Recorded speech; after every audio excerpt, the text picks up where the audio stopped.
Ahojte, som zubná lekárka Andrea Hrubá a dnes som si pre vás nachystala jeden recept. Myslím si, že v týchto horúčavách vám padne vhod, pretože je to recept na xylitolovú zmrzlinu, ktorá je priateľská k zubom.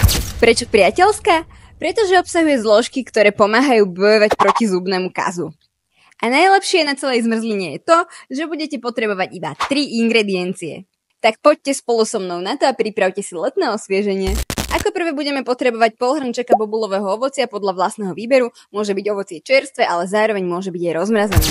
Ďalej budeme potrebovať 400 ml kokosového mlieka, my budeme používať toto v konzerve. A treťou ingredienciou je brezový cukor, xylitol. Kúpite ho buď v drogérii alebo v potravinách. Xylitol baktérie v ústach nevedia spracovať, takže nevznikajú kyseliny, ktoré by ničili zuby.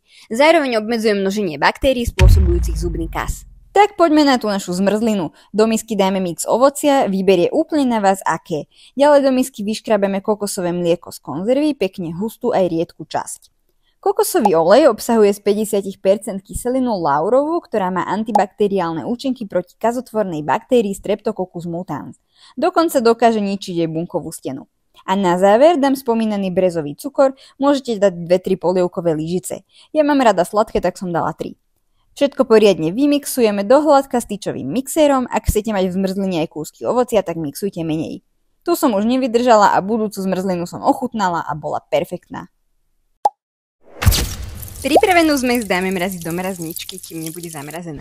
A po pár hodinách, tada, máme hotovú zuby-friendly zmrzlinu. Bohovská. Nedávajú však psovi, pretože xylitol je pre psov jedovatý. Ak si ti video páčilo, daj mu like a pre viac tipov ma sleduj. Počúvaj, fakt je to výborné, chceš?